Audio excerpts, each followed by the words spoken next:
Let's start with the first question. What does the word meditation mean?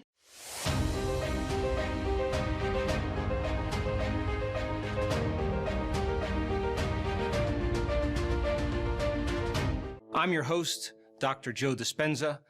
Now, the word meditation, if you research the symbol in Tibetan, the word literally means to become familiar with.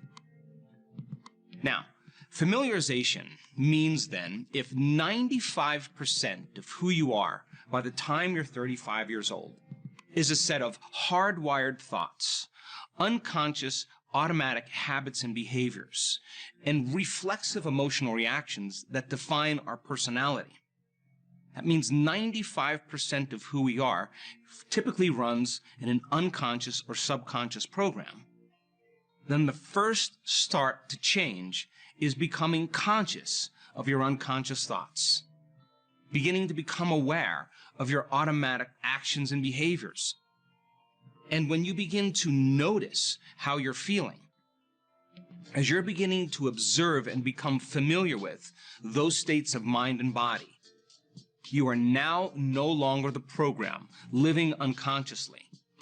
Now you're becoming conscious of your unconscious self. So think about this. Many people quit in their meditation practice because they don't think they can control their mind. Well, if you're thinking 60 to 70,000 thoughts in one day, the majority of those thoughts are the same thoughts as the day before. And they're hardwired automatic attitudes and thoughts. They're typically happening behind the scenes of your awareness. Thoughts like, I'll never change, it's too hard, my life isn't very good, I'll never find love in my life, I'll never find the right job. These are the thoughts that people think constantly every day.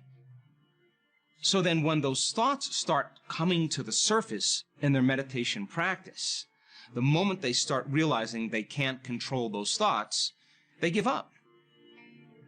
And they buy into the belief that they're not very good at meditation. But let's start by framing this a little differently. The moment you become conscious of those unconscious thoughts, and you decide not to put your attention and your energy behind them, that's a victory. In other words, the moment you start noticing those thoughts, and instead of reacting to them, just observing them, you are beginning to know thyself. If you notice then in your meditation practice that your body is in a program and it's busy every single day doing a lot of things, and it wants to get up and go do something. It wants to begin to habituate on autopilot. And you become aware that your body wants to do that. And instead of responding to the body as the mind and getting up and quitting, if you can settle it back down into the present moment, that's a victory as well. Because you're saying then that your body is no longer the mind. You're the mind. And those victories add up.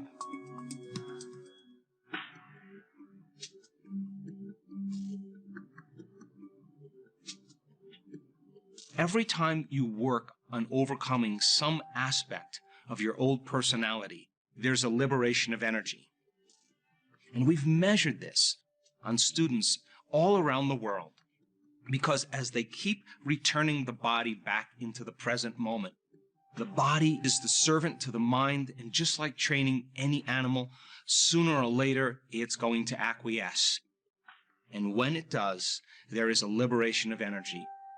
And that's available energy for you to use to heal. That's available energy for you to begin to create a new future.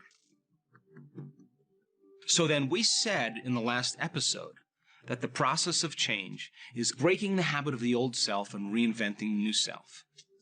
It's pruning synaptic connections and sprouting new connections. So it makes sense then, if you are going to transition from the old self to the new self, and you decide, what thoughts do I want to fire and wire in my brain? And you begin to put all of your energy in installing those thoughts neurologically in your brain. The act of firing and wiring over and over again begins to assemble new neurological networks. Now, neural networks are gangs of neurons that have been fired and wired together that relate to a thought, a memory, a behavior. The body begins to assemble new circuits, so it becomes more automatic. So it makes sense then, if you keep firing and wiring those thoughts and they begin to assemble into automatic neurological networks, and you do it over and over again, those thoughts are going to begin to become familiar to you. Then the thought in your mind literally becomes the experience, and experience enriches the brain.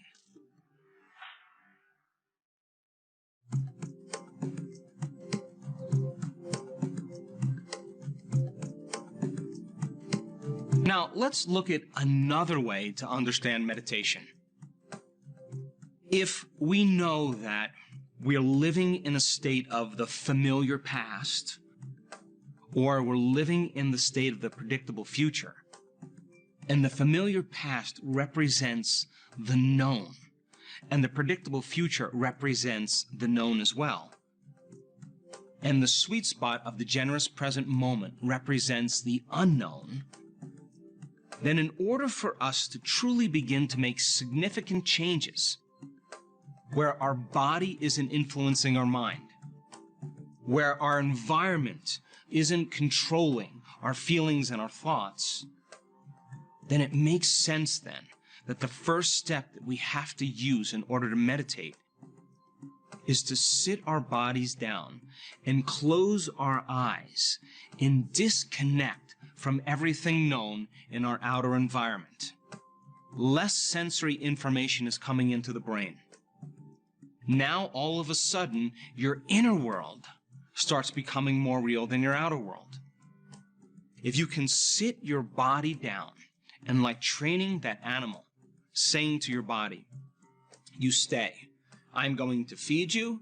You can check your emails. You can check your texts. You can post anything on Facebook. You're going to get a shower. You're going to get a cup of coffee. But right now, you're no longer the mind. I'm the mind. Your body's in a program. And where you place your attention is where you place your energy. And the moment you're sitting in your meditation and you start putting your attention on the emotions, familiar emotions that are connected to the past, the moment you start thinking about those memories and feeling those emotions, it makes sense then that you're siphoning your attention and energy out of the present moment into the past. And if you're sitting there thinking about the phone calls you have to make, the meetings you have to go to, the shopping list you have to get to, those are all known things in your predictable future reality. And every time you put your attention on some predictable future, you're siphoning energy out of the present moment into the predictable future.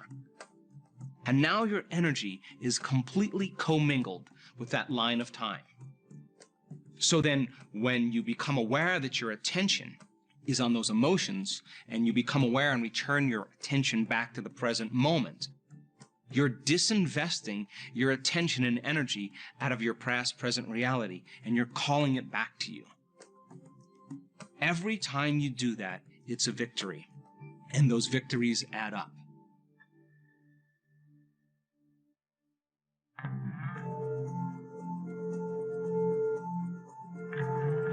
Now, the stronger the emotion that you feel for some problem or condition in your life, the more you pay attention to the cause. Now, if where you place your attention is where you place your energy, if you're sitting in your meditation and you're feeling a very strong emotion that's connected to some problem or some person, we could say then that you're giving your very life force away to that person or that problem. And that's available energy that you could be using to create a new future. So then as you sit in your meditation practice and your body is used to at 8 o'clock in the morning checking emails and getting frustrated and judgmental, your body's going to notice that you're off schedule. And it's looking for those chemicals. If you're aware that your body is doing that, and you settle your body back down into the present moment, and you lower the volume to that emotion, you're going to take your attention off that person or that condition in your life. And yes, it takes a greater level of awareness, a greater level of energy to begin to break those energetic bonds with everything in your past, present reality that you're connected to emotionally. So then when a person finally starts to overcome those emotions, all of a sudden they start calling energy back to them. And they begin to build their own electromagnetic field. And now they have available energy to design a new destiny.